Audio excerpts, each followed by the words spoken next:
আমাৰ ৰমজান মাহ চলি আছে। এই সময়খিনিত খুব ভাগৰ লাগে। গোটেই দিন উপবাসে থাকি ৰোজা ধৰি ইফতাৰ কৰাৰ পাছত খুব ভাগৰ লাগে, অলপ ৰেষ্টৰ প্ৰয়োজন। কিন্তু ইফতাৰ কৰি উঠিয়েই অসম চৰকাৰৰ এজন মন্ত্ৰীৰ এটা টুইট দেখি ময়ো টুইটত উত্তৰটো দিম। আপোনালোকৰ যোগেদি ৰাইজক কিছু কথা জনাব বিচাৰিছোঁ। কাৰণ চৰকাৰে যেতিয়া দিনৰ পোহৰৰ দৰে স্পষ্ট মিছা মাতে, যিটো দিনৰ পোহৰৰ দৰে সত্য কথা অসত্য মাতে, তেতিয়া আমাৰো এটা দায়িত্ব আছে যে এই কথাখিনি আপোনালোকৰ যোগেদি ৰাইজক জনোৱাৰ। আমাৰ এজন মন্ত্ৰীয়ে লিখিছে, গৌৰৱ গগৈ ডাঙৰীয়াৰ এটা টুইটৰ উত্তৰত, যে মোক যিদিনা বিভিন্নজনে আক্ৰমণ কৰিছিল, সেই আক্ৰমণত তেওঁ লিখিছে যে first not of the accused belong to the BJP. তাত কোনো বিজেপিৰ সদস্য নাই বুলি তেওঁ লিখিছে। এই কথাখিনিৰ আঁত ধৰি মই ক'ব বিচাৰিছোঁ যে যিদিনা ঘটনাটো হ'ল, সেইদিনা সকলো টিভিত জল পটকৈ video', still photo, direct telecast বিভিন্ন যোগে সকলো ৰাইজে কোন কোন জড়িত আছে সেইটো আৰু অন্যান্য আপোনাৰ কোনো অনুসন্ধানৰ প্ৰয়োজন নাই, সকলোৱে দেখিছে। ইয়াৰ পাছত মই যিকেইজনৰ মই জানো সেইকেইজনৰ ভিতৰত 22জনৰ নাম দি মই পুলিচত এজাহাৰ দিলোঁ। 22জনৰ নাম দি এজাহাৰ দিলোঁ। সেই কপি আপোনালোকেও পাইছে। সেইখন ৰিচিভ কপি মোক নগাঁও পুলিচ ষ্টেচনৰ ইনভেষ্টিগেটিভ অফিচাৰে মোক দিছে। এই 22জনৰ ভিতৰত বিধানসভাৰ মজিয়াৰ ভিতৰত আৰু বাহিৰত টুইট কৰি অসম চৰকাৰে 10জনৰ নাম তেওঁলোকে প্ৰাইমে ফেচি প্ৰথমে অভিযুক্ত তালিকাত আছে বুলি তেওঁলোকে কৈছিল। 10জনৰ নাম আমি দেখিছোঁ। তাৰে 10জনৰ নাম মন্ত্ৰীয়ে টুইট কৰিলে আৰু এছেম্বলিটো ক'লে। কিন্তু মই ক'লোঁ 22জন, তাৰ পৰা নাম কাটি মই ক'লোঁ 22জনৰ আৰু কিছুমানক ধৰিব পৰা নাই। 22জনৰ নাম কাটি 10জনৰ নাম তেওঁলোকে দিলে। তাৰমানে তাৰ পৰা 12জন তেওঁ শ্বৰ্ট লিষ্ট কৰিলে, কাটি দিলে তেওঁলোকে। যিসকলে সেই ঘটনাৰ পিছত আগতীয়া জামিন বিচাৰি হাইকোৰ্টত এপিল কৰিছে, সেইসকল আকৌ 25জন। নাম যদি আপোনালোকে শেষত সোধে মই নামকেইটাও কৈ দিম। তেওঁলোকে নিজেই জানে যে এই কাৰ্যৰ লগত মোক একেবাৰে মাৰি পেলোৱা কাৰ্যৰ লগত তেওঁলোক জড়িত। সেইকাৰণে 25জনে আগতীয়াকৈ জামিন বিচাৰিছে। 22জন মই দিছিলোঁ, তাৰ শ্বৰ্ট লিষ্ট কৰিছে চৰকাৰে। 12জনক বচাবলৈ চেষ্টা কৰিছে আৰু নিজাববীয়াকৈ 25জনে আগতীয়া জামিন বিচাৰিছে। গতিকে সেইকেইজনক বাকী যিসকলক নাম নাই, চৰকাৰে বচাবলৈ চেষ্টা কৰিছে, 2জনক তাৰ মাজত মানুহক দেখুৱাবৰ কাৰণে এৰেষ্ট কৰিছে। এতিয়া কথা আহিল যে তেওঁলোকে কৈছে যে কোনো তাৰ লগত বিজেপিৰ সদস্য জড়িত নহয়। যিদিনা ঘটনা হ'ল, তাৰ পুৰস্কাৰ হিচাপে মানুহক ভয় ভীতিটো খাইছে। যে আমাৰে কংগ্ৰেছৰ কেইজনমান মানুহক আকৌ ধৰি লৈ গৈ জইন কৰাইছে। এয়া বিজেপিৰ টুপি পিন্ধাইছে। তাৰ পিছফালে থিয় হৈ আছে অভিযুক্তৰ মেইন যিজন অভিযুক্ত, ওৱান অফ দেম। বিজেপিৰ টুপি পিন্ধি জইন কৰিছে কংগ্ৰেছৰ মানুহ তাৰ দুদিন পিছত। আৰু তাৰ পিছফালেও থিয় হৈ আছে বিজেপিৰ সক্ৰিয় কৰ্মী। এইসকল কোনসকল? এই যিজন দেখিছে আপোনালোকে, কোন তেওঁলোক? তেওঁলোক হ'ল এইসকল সেইদিনাৰ ফটো। এইসকলে মাৰিব যাওঁতে আপোনালোকে উৎস এইটো ভিডিঅ'ৰ পৰা কাটি কৰাৰ কাৰণে এনেকুৱা হৈছে। যদি পুলিচক এই কোলা পিন্ধা যিজন অভিযুক্ত গহাইত আপোনাৰ ডকাইত মাৰ্ডাৰ কেছৰ আসামী, সেই লোকলৈ ভিডিঅ'টো ওলাইছে আমাৰ জিতুমণি বৰাক মাৰাটো। এইজন তাৰ পিছফালে বিজেপি জইন কৰাৰ লগত জড়িত হৈ আছে, তেওঁ বিজেপিৰ সক্ৰিয় কৰ্মী। এইকেইজন তাৰ লগত সেইজনেই আপোনালোকে দেখিছে হাতত কি অস্ত্ৰ আছে আপোনালোকে মাৰিয়ে পেলাবলৈ সেইদিনা কৰিছিল। আচলতে দৰকাৰ হ'লে সুধিলে মই নামটোও ক'ম। যিজনে প্ৰথম এটেক কৰিছে বিজেপি কৰ্মী নহয় বুলি কৈছে, যিদিনা বিজেপিক জইন কৰিছে যে মন্ত্ৰীৰ লগত জইন কৰিছে, তেওঁ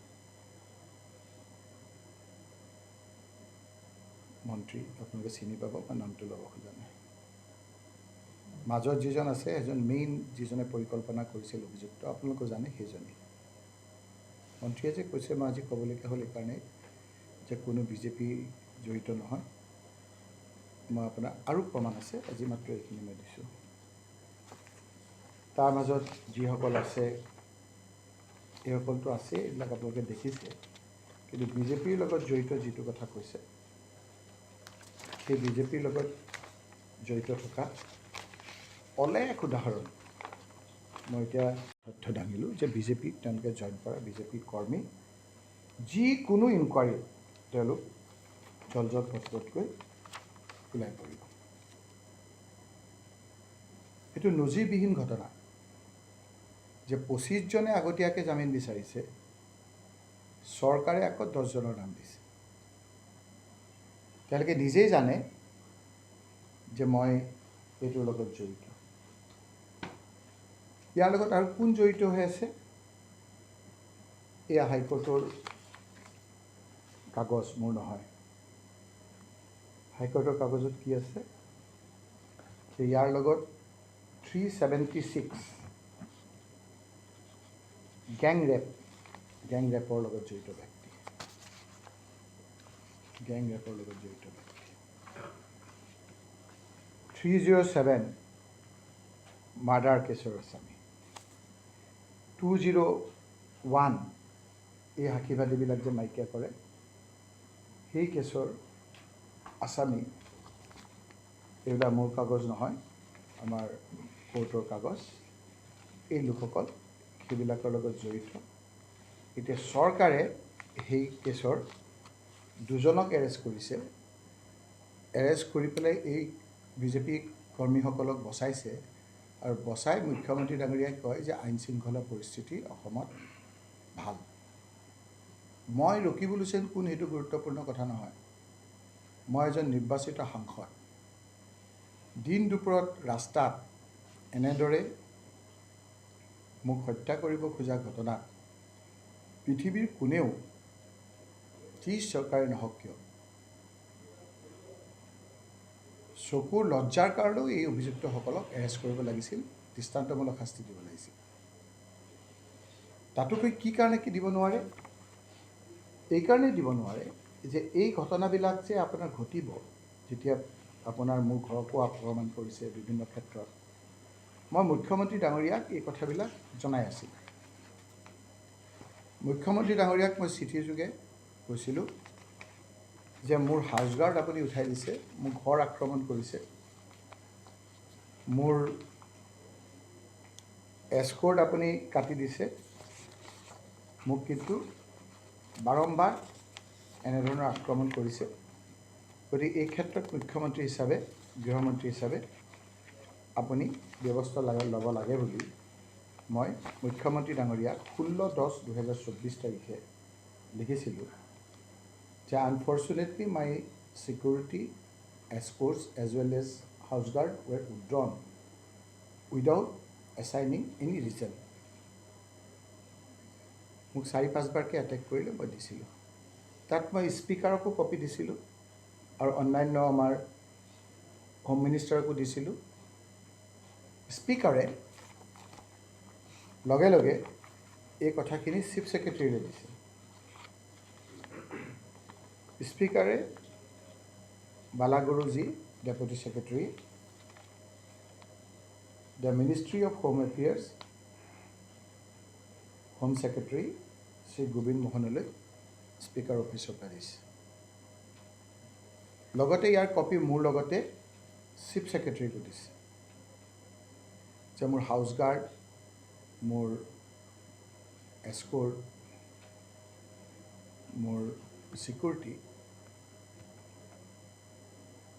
কিয় উঠাই দিছে, মই যিখন চিঠি দিছিলোঁ তাৰ কপি দি সুধিছিল যে action taken in the matter may also' kindly be intimated to this secretariat. এই ঘটনাৰ পিছত মই আকৌ জনালোঁ। জনাৰ লগে লগে আকৌ স্পীকাৰ ডাঙৰীয়াই মোক ক'লে যে আপুনি 0 আৱাৰত কথাখিনি তোলক আৰু মই এই কথাখিনি লিখিছোঁ। গতিকে মই আজি আপোনালোকক বেছি কথা ক'ব খোজা নাই। কেনেকৈ জীয়া ফাঁকি চৰকাৰখনে দি আছে, আইন শৃংখলা পৰিস্থিতিৰ শোচনীয়, এই কথাবিলাক ক'বলৈ যাওঁতেই সংবাদ জগতৰ এজন উজ্জ্বল নক্ষত্ৰ মই বাৰে বাৰে কৈছোঁ, জয়ন্ত বৰুৱা ডাঙৰীয়াক ব্যক্তিগতভাৱে অনৈতিকভাৱে অসাংবিধানিক হিচাপে বিধানসভাত আক্ৰমণ কৰিছে। এজন ইউনিভাৰ্চিটিৰ চলোৱা লোকক ভয় খুৱাবৰ কাৰণে মিছা কেছ দি জোৰ জবৰ পুলিচে ইয়াৰ লগত ইনভলভ কৰি তেওঁক এৰেষ্ট কৰিছে। আমাৰ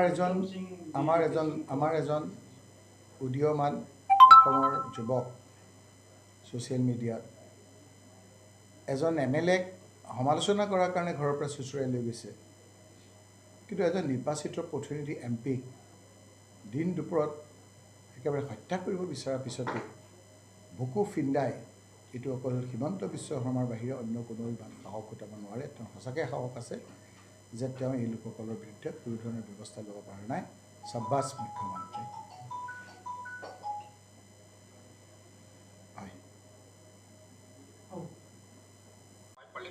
মন্ত্ৰী নহয়, তেখেতৰ হৈ মই এটা কথা ক'ব খোজোঁ। ছাৰ, যিকেইজনে মাননীয় সাংসদগৰাকীক আক্ৰমণ কৰিছে বা কৰা বুলি কোৱা হৈছে, সেই ব্যক্তিগৰাকী ছাৰ আইডেণ্টিফাই হৈছে। তেখেতলোকৰ নাম ছাৰ হাৰুণ জামতলা, হৰেছ বছিৰ, কাছেম, ৰচিদুল, আয়ুব, লুৎকিয়ৰ, খালেদ, মজিবুৰ, জাহাংগীৰ। ছাৰ, তদন্ত প্ৰক্ৰিয়া চলি আছে। তেখেতে মাননীয় নামকেইটা পালে নহয়? সেইটো সম্পূৰ্ণ আপোনাৰ সেই কিবা নাম কৈছে, সেই নামকেইটা ক'বলৈও লাজ লাগে। সেই নামকেইটাৰ ইয়াত কেইবাটাও নাম 376 গেং ৰেপ, 301, 201 সেই কেছৰ লগত জড়িত, আৰু এই 10জনৰ নাম তেওঁলোকে কৰি শ্বৰ্ট লিষ্ট কৰিছে। উঠো কৰি আছে। অঁ, মই কৈছোঁ কি তেওঁলোকেই কৈছে 10জনৰ নাম, আমি দিছিলোঁ 22জনৰ নাম। আগতীয়াকৈ জামিন বিচাৰিছে 25জন, চৰকাৰে 25জনৰ পৰা 15জন কাটি দিলে। এতিয়া কৈছে তেওঁলোকে যে আমি সেইসকল BJP নহয়। মই প্ৰমাণ কৰি দিলোঁ যে সেইসকল BJP, গোটেই মানুহখিনি BJP। সেই মানুহকেইটাৰ লগত পাৰ্চনেলি মোৰ কোনো ধৰণৰ কথা বতৰা নাই। মোৰ মুভমেণ্টটো যাতে ৰেষ্ট্ৰিক্ট কৰিব খোজে পাৰে, সেইটো কাৰণে বিভিন্ন ধৰণৰ ষড়যন্ত্ৰ চলিছে। গতিকে মই এই কথাখিনি আৰু ক'ব লাগিব ভালকৈ ক'ম, দিল্লীতো ক'ম, ইয়াতো ক'ম। মই চাই আছোঁ যে মুখ্যমন্ত্ৰী ডাঙৰীয়াই এইটো ব্যৱস্থা লয় নে নলয়। এতিয়া মই বিভিন্ন ধৰণৰ ট'ৰ কৰি আছোঁ, গৈ আছোঁ। তাত কি ধৰণৰ মোক ছিকিউৰিটি দিছে নিদিছে সেই কথাখিনি নিশ্চয় মুখ্যমন্ত্ৰীৰ নখদৰ্পণত আছে। মই পুনৰবাৰ এই ক্ষেত্ৰত মুখ্যমন্ত্ৰী ডাঙৰীয়াক কৈছোঁ যে আপুনি যিখিনি ইমান নিষ্ঠুৰ যিখিনি কথা কৈছে, এই কথাবিলাক অকণমান কাণ সাৰ দিয়ক। আপুনি এনেধৰণৰ অত্যাচাৰ, মই সেইটো শেষ হৈ যাম, নিশেষ হৈ যাম, মাৰি পেলাব, কিন্তু এদিন আপুনি এই কথাবিলাক সোঁৱৰিব যে আপুনি এনেধৰণৰ কাম কৰিব নালাগিছিল। কেৱল ক্ষমতা ৰাগিত মত্ত হৈ এনেকুৱা কৰাটো অনুচিত হৈছে। Thank U.